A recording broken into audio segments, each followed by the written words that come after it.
Oh, that's all. Yeah. There's more. Huh? And there's more. Where I put it? Yeah, that's it. Oh, that's got. Oh.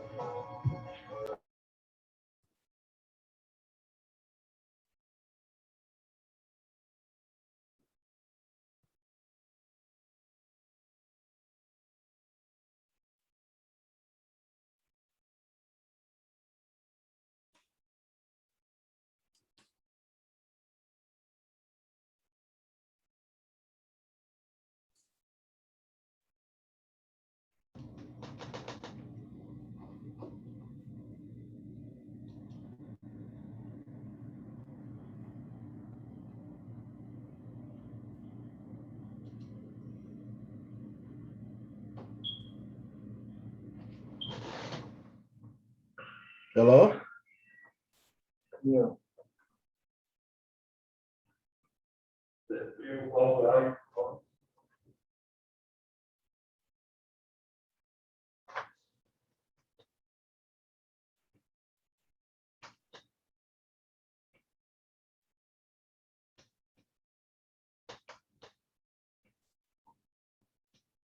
Hello?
Hey, how are you guys?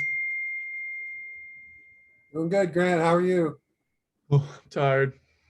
Oh, I'm sorry. Can you guys hear a fan noise in the background? I can't. Okay, good. I've got Yeah. a fan on, but I'm using the sound blocking, so it seems to be working pretty well. Okay. Sweet. Yeah, no, I can't hear anything, but once more people hop on, I'll let you know if something pops up. Okay. Can you hear me? Yeah. Now I can Okay. hear you. Is that you, Branson? Yes, this is me. How you doing, buddy?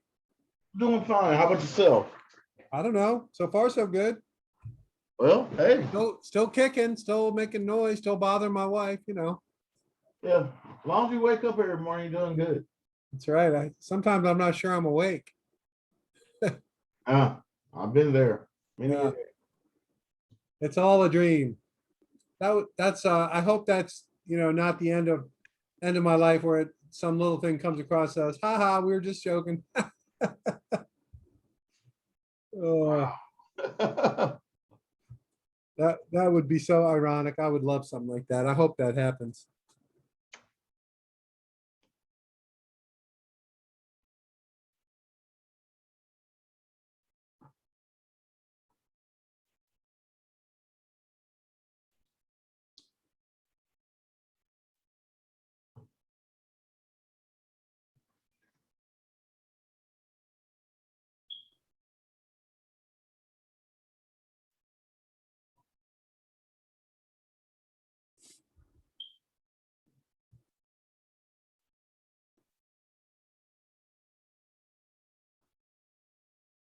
Hey, Branson, did you get my comments on your proposal? Yes, I did, and I started working on those things. So that's what I've been working on. And after listening to the guy yesterday, it made me really refocus and kind of narrow it down and get more to the point with it. Yeah, I think showing the grantor, how it meets their objective would be a really good idea. Not just how it meets yours, but how it meets theirs. Okay. Um, that's what they really care about, most likely. But it would be nice to have an operation like that helping folks who need it. So I hope you're able to figure it out. I hope so too. I think it's really going to help the area. Yeah, no doubt. All right. Well, I'm going to go ahead and get started. We have a thin crowd today for some reason, but that's okay. Um, So in thinking about the presentation yesterday and the guy talking about positioning, I made a little bit of a change in what I was going to talk about today. And instead, we're gonna hear from a guy named Simon Sinek. Um, and this guy is like the patron saint of CEOs and entrepreneurs. It's if you bring it up in a conversation with a typical CEO or entrepreneur who's been out there trying to raise money or whatever, sooner or later, you're going to hear about this guy and what he has to say. And I realized that we hadn't really covered him. So what we're going to do today, it's about 20 minutes long, a little less. And this guy is going to talk to us about um, how you start with why you're doing something. And I have used this for so many years in my own thinking that I sometimes forget to mention it. And the guy yesterday really reminded me about, making your pitch relevant to the person who's listening to it. And so this is really kind of a before step. Your why comes before you do a pitch. But I thought it would be really helpful to the class. And so I'm going to share my screen and hopefully we get a chance to take a look at it. Everybody see it okay? Yes. Okay, great. So where do you start when you have a program that's about integrating life's passions? Well, you start with why. Why? And that kicks us off for the first speaker tonight, Simon Sinek. in his talk, start with why. Can everybody hear it We okay? assume even we know why we do what we do. I But then can. how do you explain Okay. when things don't go as we assume? Or better, how do you explain when others are able to achieve things that seem to defy all of the assumptions? For example, why is Apple so innovative? Year after year after year after year, they're more innovative than all their competition. And yet, they're just a computer company. They're just like everyone else. They have the same access to the same talent, the same agencies, the same consultants, the same media. Then why is it that they seem to have something different? Why is it that Martin Luther King led the civil rights movement?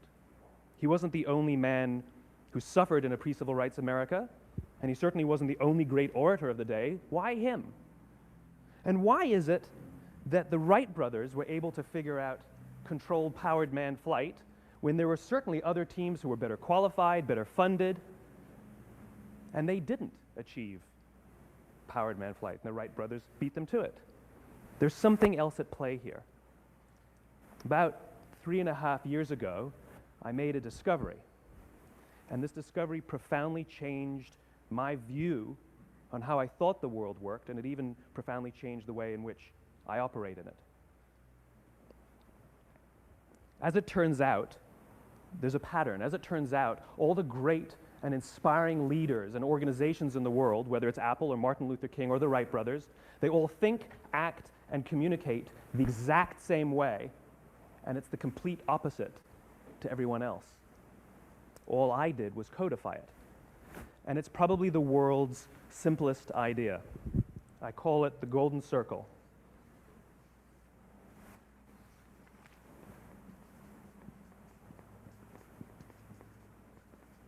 Why, how, what? This little idea explains why some organizations and some leaders are able to inspire where others aren't. Let me define the terms really quickly. Every single person, every single organization on the planet knows what they do, 100%.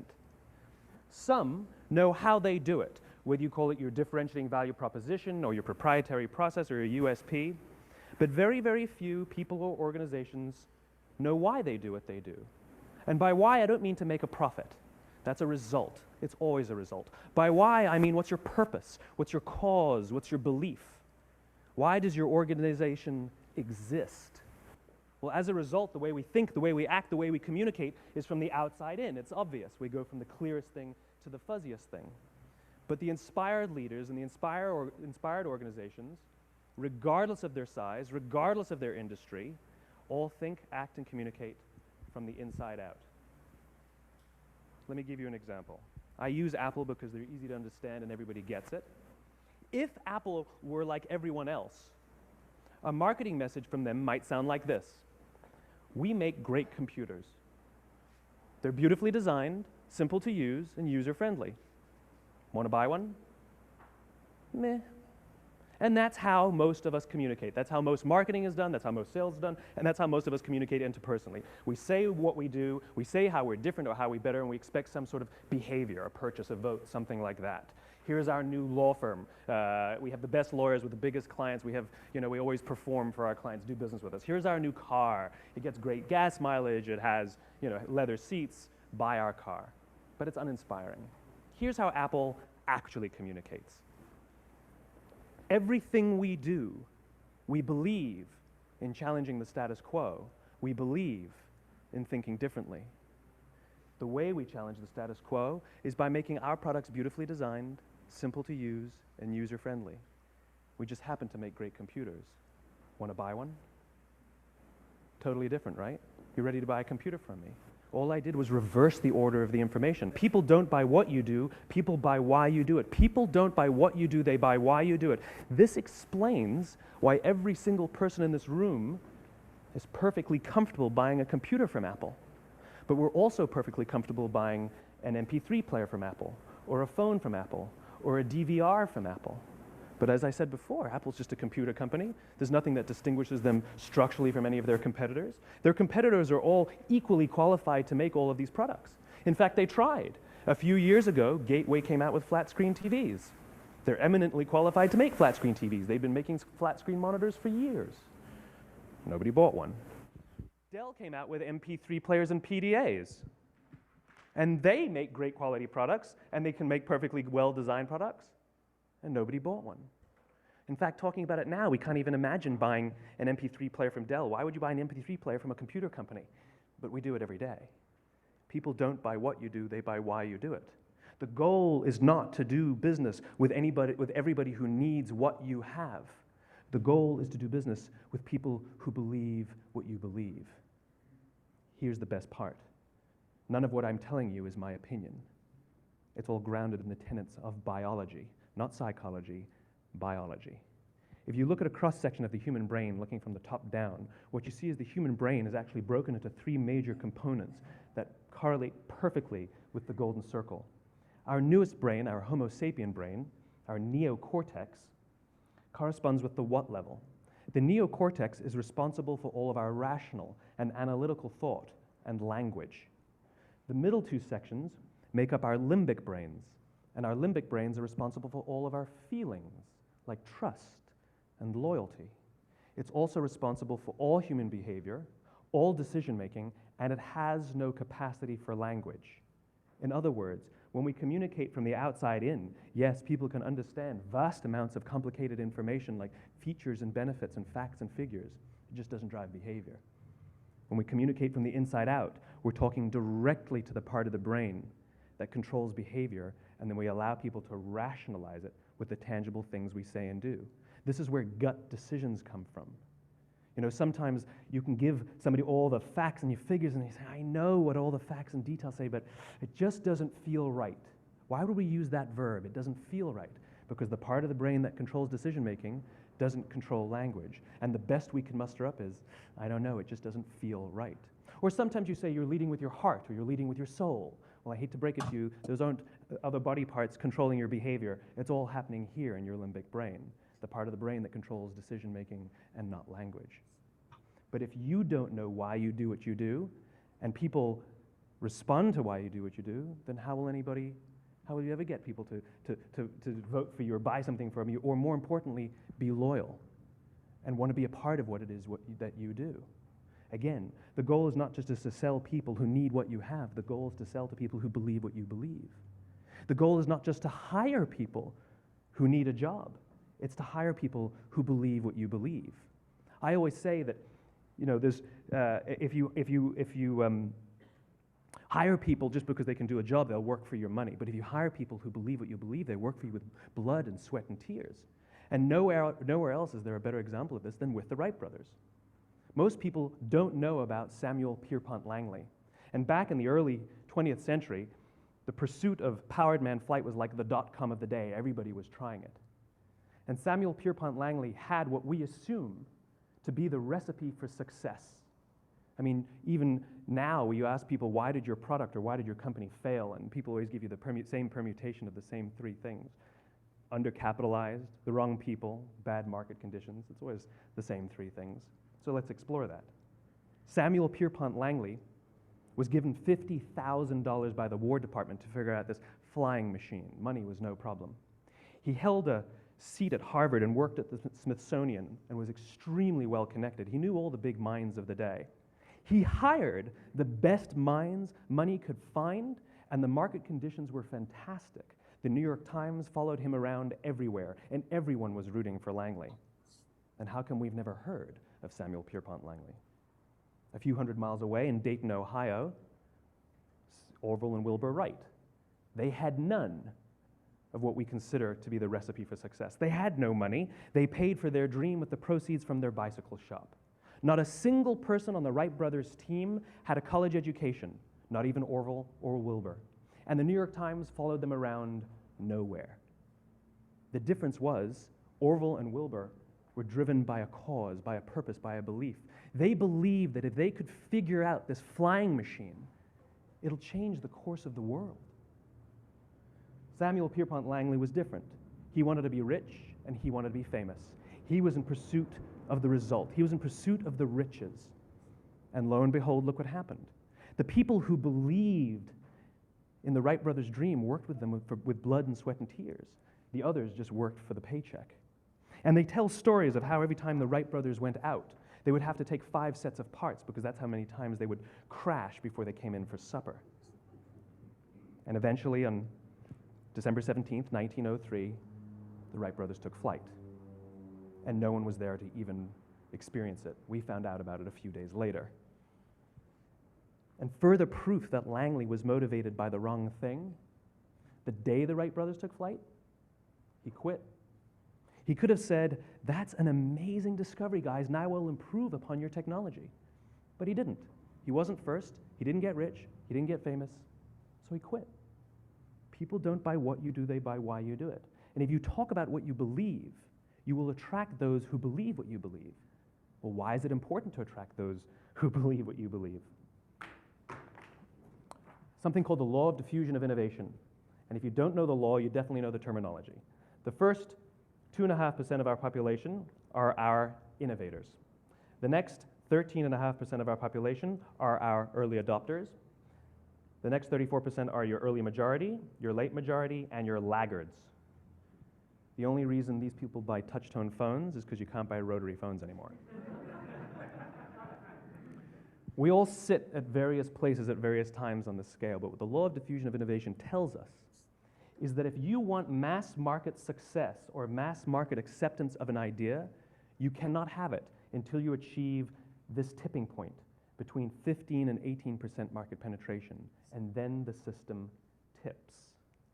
And I love asking businesses, what's your conversion on new business? And they love to tell you, oh, it's about 10% proudly. Well, you can trip over 10% of the customers.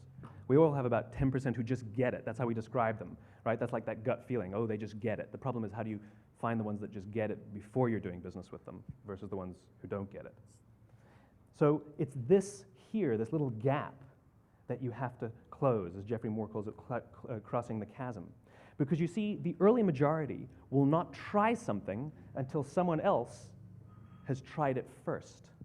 And these guys, the innovators and the early adopters, they're comfortable making those gut decisions. They're more comfortable making those intuitive decisions that are driven by what they believe about the world and not just what product is available.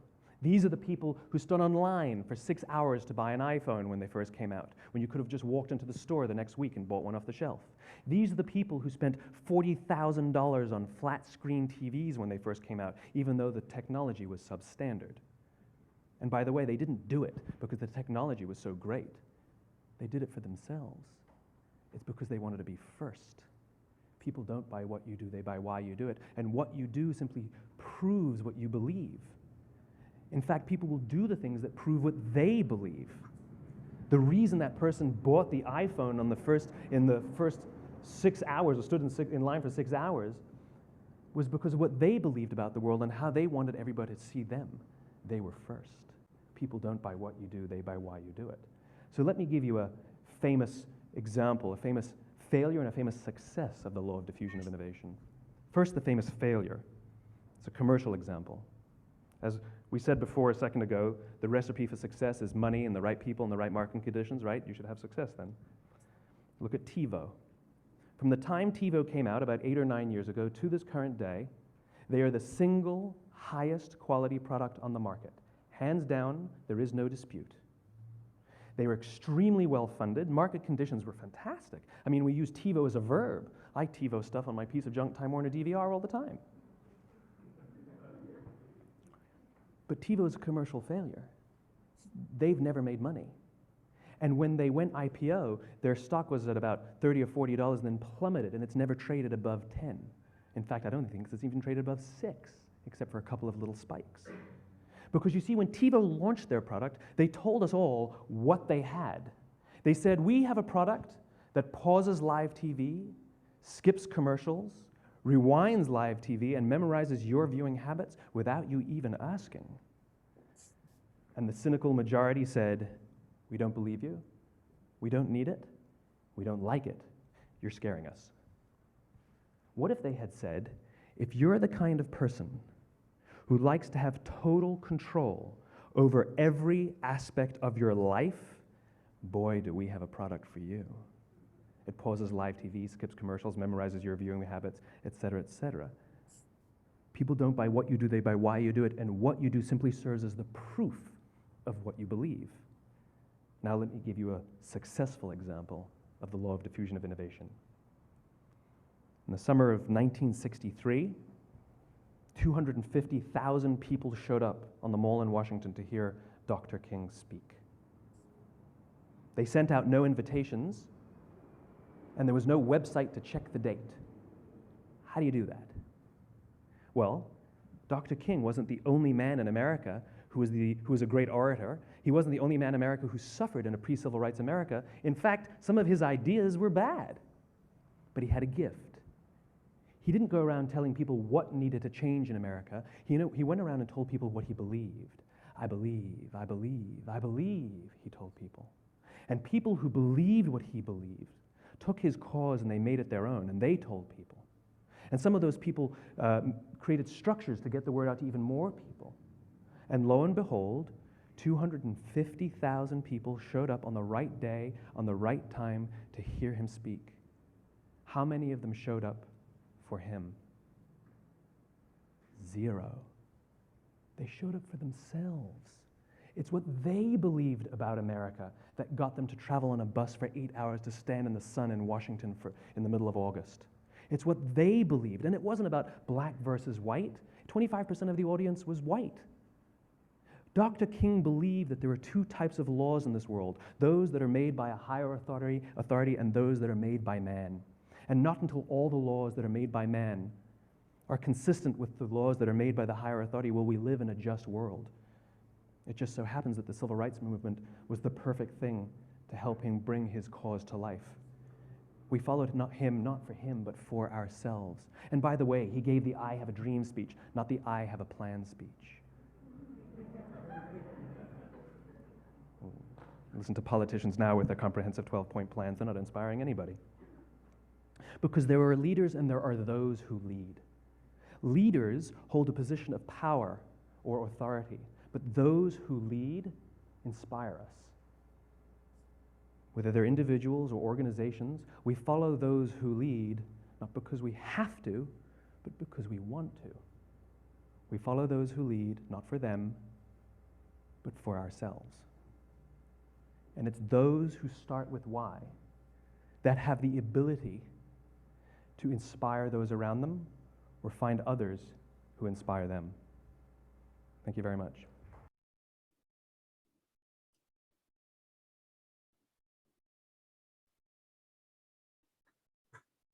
Okay. Pretty amazing. What do you guys think? What do you think, Branson? Oh, sorry, hold on a second. Let me see if I can turn that off. Any luck? Hello, everyone. I'm here Sorry. to help you design your life. We're going to use the technique of design thinking. Hold Design on thinking one is something second. we've Sorry been about working on this. at the D School and in the School of Engineering for over 50 years. And it's an innovation methodology, works on products, works on services. Sorry about that. There we go. Yes, sir. That's one of the things that I like preach all the time is what I believe in. And even like, especially with media and music, if you're not, as the kids say, rocking with it, then no one else is. So if you don't believe in it, no one else is. So I totally understand that philosophy because especially with the King thing, all the people showed up because they believed in what he believed in, not in what he was going to say that day, because no one knew what he was going to say, but it was the moment of them believing in, hey, we all can come together in a like-minded situation. And he did that without the internet and all the powerful tools we have today, then it's a little bit simpler for us if we can convey that same energy that he gave off in the 60s. Yeah.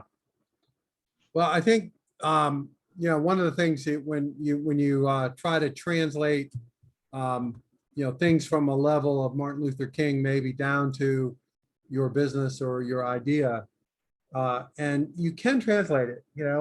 If you for example believe that you know, Greenville can be the headquarters of the best music in the country. I'm making that up. But your set of values that you are espousing and other people believe that, then you will become the leader of that movement. And that movement might include your business, it might include partners, it might include other things other than the real obvious things. And that's the point that I get from Simon's comments. The why is really powerful. I'm just going to tell a story here, and I don't even know if it's true, but I've heard it many times over the years, so I like the story. Hopefully it's true. But he was talking about the Wright brothers and talking about the New York Times following this other guy around. So in New York City, on the day that the Wright brothers took flight, there was a big conference at Big Hotel Ballroom, and it was that guy that he just mentioned that was talking, and there was a bunch of other people there, and they were talking about the future of flight. That was the point. And I think it was the Waldorf Astoria, I'm not sure, but it was a big crowd. And the speaker got up, and basically he was a Harvard professor or something like that, and he basically said, this is crazy, we're never going to fly, it's not safe, and just went through all of these reasons why it was a really crazy idea. And this message and this story was on the front page of the New York Times the next day, telling, you know, what this guy thought and what other people thought. As you turn the page of the New York Times, and it wasn't the New York Times, it was another predecessor newspaper. When you turn the page, there was a little tiny article on the upper left of the second page. And the headline was, Wright brothers fly in North Carolina. So, you know, they made a big deal how it wasn't possible. And the very next page is the guy who did it. And I just think that's a great example of, you know, of if you really believe and you make that belief come true, you know, it can work.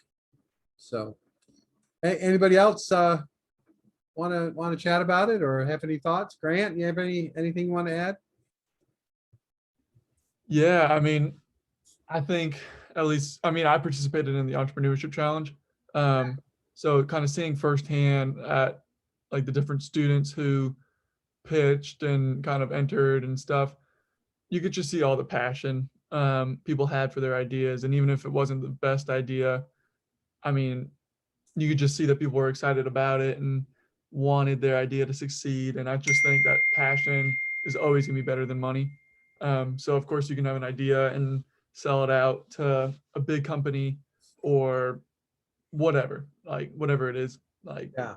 but actually being enthusiastic about what you do is definitely really important. And I know we talked about it before that kids are willing to work for free if they actually believe in your idea. And like, it just shows that if you actually care about what's going on, it's more important, and it's becoming a trend now that people will work for less money if they actually believe in the idea and the cause. Yeah. Yeah, I think that's right. And you know, I think that there are lots of different reasons that people are enthusiastic about something. You know, it might be any number of motivations. And I think what Simon Sinek is saying, and a lot of people who've been through the wars will tell you, that it's the belief in what you're trying to do, not in that you're going to make a lot of money or any of the other kind of typical rewards of a successful venture. You know, it really is a movement. It's a belief. And even if it sounds, you know, silly, like, you know, you want everyone to wear striped socks or whatever, you know, I mean, it can get really crazy, but I think the really strong belief system is really needed for when times get really tough, and they will get tough for everybody who does a business or tries to. It's not easy, and so to when all kinds of things are happening to you, especially negative things, it's really great to have that well inside you, that repository of belief and faith. You know, without getting too spiritual about it, it really does make a difference between the people who who succeed and the people who don't. And from my experience, Simon talks about it in that, where the guy who quit once he heard what the Wright brothers did, and his whole objective was to become rich and famous. And when that didn't look like that was going to work out, he quit. So he didn't believe in anything other than himself and his goal to be rich and famous, et cetera. So I think that's good. Yeah, I totally agree. And I mean, as a student right now, like I'm looking at like 2 career paths. I can join a big company, like, and just do an 8 to 5, 9 to 5 job, or do entrepreneurship. And the reason I love entrepreneurship, like I started my own landscaping business when I was a sophomore in high school, was just because I'm passionate about it. And it's kind of like me doing what I want to do. And like I've seen people who go to work and it's just a 4-letter word and they hate their job, but it can be so much more than that. Like it doesn't have to be your only passion, Yeah. but as long as it can support your passions and you don't hate it, like I think it makes all the difference. So having that little bit of passion, even if it's not like what you want to do forever, even if it's only a temporary thing, like having that passion can really make your life a lot better. Well, I think, I had probably my best friend, one of my oldest friends, passed away on Friday. He was 65. He was an incredible individual, even if, just totally apart from the fact that we were friends. I mean, he was we met when we were 11 years old playing basketball, and we ended up going to the same university just by accident. And we reconnected there for a while, and then we reconnected more, over the last 20 years or so on a board at James Madison University, which I was actually on the board, and I was able to get him on the board, help get him on the board. So we kind of reconnected through all of that. But during that time period, he built up a marketing research company that he's really one of the world's leading experts on consumer behavior. And he did work for Toyota, Amgen, Merck, Pfizer, just an incredible company that he built himself, and made millions and millions and millions of dollars. Just an incredible success story. At the same time, he became a world-class rugby player. He actually participated on the US team and internationally in New Zealand. I mean, the guy was a phenomenal rugby player, and he actually died working out to get in shape for an upcoming rugby tournament in Aspen, Colorado. So, and there's so many other things about him, but the one thing that I can say about him was, you want to talk about true believer. This guy, there was no doubt where he stood. He'd tell you he didn't give a shit if you agreed or disagreed. His motor was powered by belief, and belief in himself, and belief in what he was doing would make the world a better place. I watch it, with my own 2 eyes. I watch this guy. He was a terrible student, not overly brilliant. I wouldn't characterize him as brilliant, but I would characterize him as incredibly passionate, incredibly hardworking, and basically saw real clearly what he was supposed to do. And he did it against all odds and incredible obstacles. So he's one person that I happen to know a lot about because I've been friends for so long. So seeing that with my own 2 eyes has really been helpful, and reinforces a lot of the stuff that we're learning here in this class. And we hear people like Simon Sinek and others talk. By the way, Simon Sinek has a whole bunch of books out, and he's got a bunch of videos on YouTube. He's a really smart guy. He actually has worked with my friend who just passed away. They worked on some projects together. I don't know Simon. I've not met him personally, but that was the kind of thing that my friend John did, a lot of that behavior stuff. Why do consumers buy? What do they do? Why do they do it? So I encourage you, if you have an interest, to find those resources, and there are others as well, as we talked about. But that's really all I have for today, unless anybody else has something they want to bring up. Is that good for everybody? We good? Okay. All right, well, I'll see you on Monday, and we've got some really exciting guest speakers that are coming over the next 2 weeks. This class will come to an end basically at the end of June. You know, we're going to try to get as much in as we can. And if you have any questions or concerns or need to talk to Grant or Marco, the interns, Randy, now's the time to reach out and get that help and see what we can do to help you. So with that, I will bid adieu and see everybody Monday. Have a good weekend. Have a good weekend. Thank you. And I was just going to say one thing. Yeah. Like for Marco and Randy, if you guys don't have his contact, then you can shoot me an email and I can connect you guys. I guess it's just Branson now, but They're also in Slack also. yep, Slack too. So if you need help finding their emails or whatever, let me know. Great. Please send them over to me. Thank you. You want me to send them? Appreciate it. Okay, perfect. I'll do that right now. Thank you. Bye, everybody.